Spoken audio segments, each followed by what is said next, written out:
This time I would like to call up our Stewardship Chairman to please come forward and say a few words.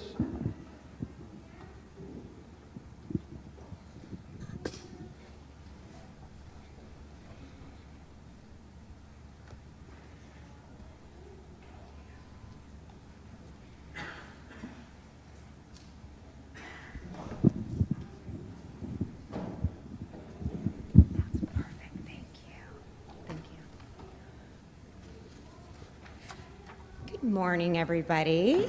Good morning. It's nice to see everyone, see sort of a packed house, our new version of a packed house here. So welcome, and welcome back to some of you who maybe haven't been here recently.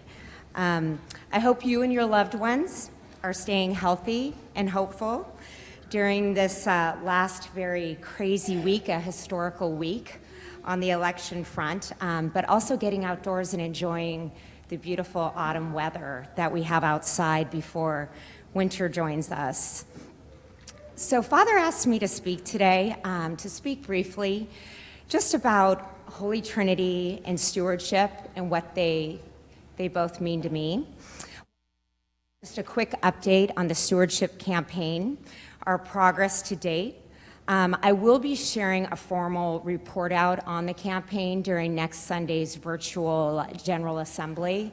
So at that time, if you're interested in some of the specifics, I will definitely be going through that. For today, we'll keep this brief.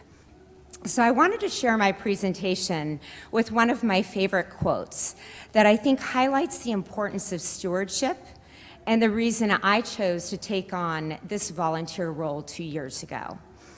Anne Frank, a 15-year-old who gained fame posthumously with the publication of The Diary of a Young Girl, in which she documented her life in hiding from 1942 to 1944 during the German occupation of the Netherlands during World War II, once said the following: "No one has ever become poor from giving."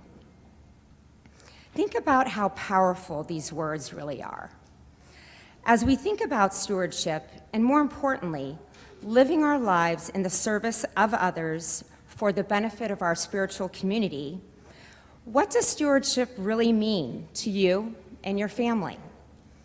What do you hope your children learn from being a part of a community like Holy Trinity? How is your life enriched by a vibrant and connected spiritual family? And how does helping others change your day-to-day life during challenging and possibly discouraging times like we're experiencing today?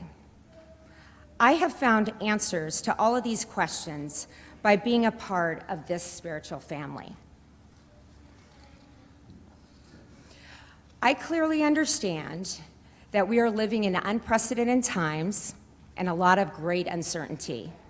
There is no disputing the many stresses and overwhelming circumstances most families are managing on a daily basis right now. Difficult decisions are being made by families around safety, health, education, work, and finances, given we don't know what exactly lies ahead due to the pandemic. Holy Trinity, our spiritual leader, Father Paul, and our fearless parish council servants recognize the pressures families are continuing to face as we have entered month 8 of this pandemic.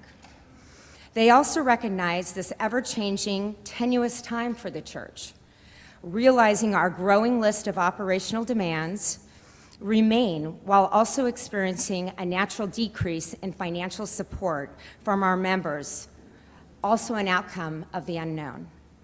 That said, history also reminds us that there have been similar instances in the past that spiritual communities have had to endure, and they have had to choose to either succumb to hopelessness or persevere and thrive together.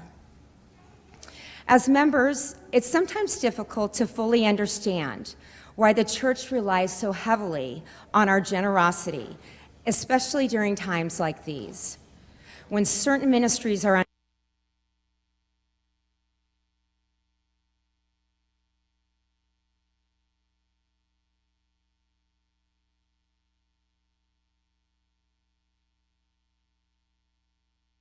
I am asking each of you to please reflect yet again, and more intently so, on the many ways in which the church has enhanced your life over the years and brought you closer to God, perhaps even at this time, given the unusual, extreme circumstances.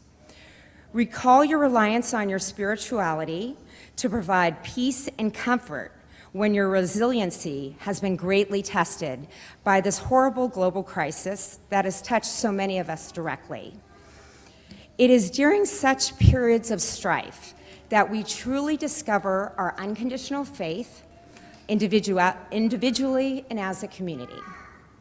In my opinion, now is our opportunity as a church family to overcome these difficult times by forging forward through adversity, having faith, and remembering what really is important to us.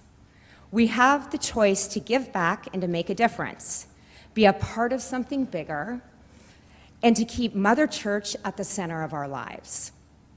That said, I hope as this year's campaign comes to a close, and since we, unsurprisingly, are at a shortfall in pledges, that you will see your stewardship commitment not as just another ask from our church, but instead see it as an even more meaningful act of sacrificial love that will not only significantly and positively impact Holy Trinity, but also the greater community at large and your family.